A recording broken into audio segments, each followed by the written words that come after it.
الحمد لله وحده والصلاة والسلام على من لا نبي بعده أما بعد فأعوذ بالله من الشيطان الرجيم بسم الله الرحمن الرحيم إنما يخشى الله من عباده العلماء وقال النبي صلى الله عليه وسلم العلماء ورثة الأنبياء میرے واجب الاحترام علماء کرام طلباء عظام السلام علیکم ورحمۃ اللہ وبرکاتہ۔ آج اس خوبصورت محفل میں جس عنوان کو میں اپنے لبوں کا زیور بنا کر حاضر خدمت ہوا ہوں وہ دارالعلوم دیوبند اور خدمت اسلام کے عنوان سے معلوم ہے۔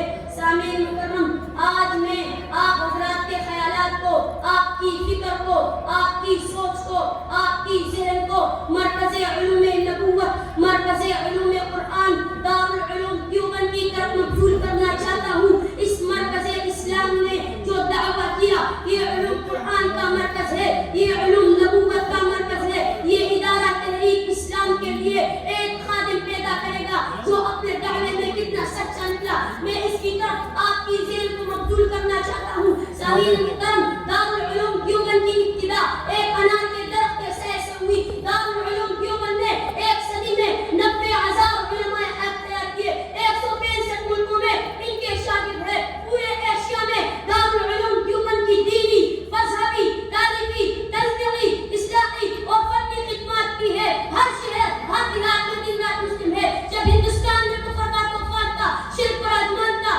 بدعات، رسومات، رواجات، خرافات، اغلوطات کا شکار انسان تھا، اسلام برائے نام تھا، غلط حرکات کا عقیدہ خام تھا، جہالت کا اندھیرا تھا، گمراہی کا ڈیرا تھا، انگریزوں کی حکمرانی تھی، حکومت شیطانی تھی، ہر طرف حیرانی پریشانی سلطانی تھی۔ جب علماء حق کو پھانسی پر لٹکایا گیا، دریائے شورا دور کرائے گئے، اب تو علماء کا سر اڑایا گیا۔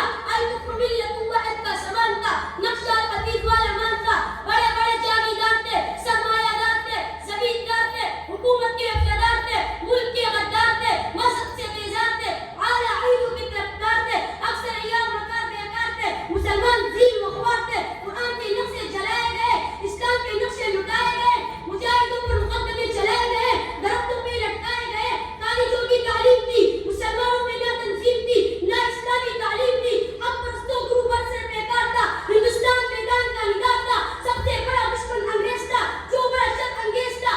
اس نازک موقع پر بھی علماء اپنے انگریز کا ہر واقعے کا مقابلہ کیا، لیکن حالات جب یہاں تک پہنچ گئے میدان میں انگریز سے مقابلہ دو بدل مشکل ہو گیا، تو حضرت مولانا قاسم نانوتوی رحمۃ اللہ علیہ نے دارالعلوم دیوبند کی بنیاد ڈال دی، جس کا مقصد وہ اس طرح بیان کرتے ہیں۔ میری خواہش تھی کہ دارالعلوم دیوبند کی ہر ایک طالب یافتہ انگریز کے محل میں شکایت کر دے اور انگریز کے خلاف بغاوت رکھوا دارالعلوم دیوبند کی اہم رکھی جائے گی، مگر انشاءاللہ تعالیٰ جنگ اور حیات میں جاری رہے گی۔ سامعین محترم، دارالعلوم دیوبند نے ہزاروں مفسر، محدث، مناظر، شافی، شاعر پیدا کیے اور ہزاروں فقہاء، فضلاء، فصحاء، اکبر شیوخ پیدا کیے۔ ہزار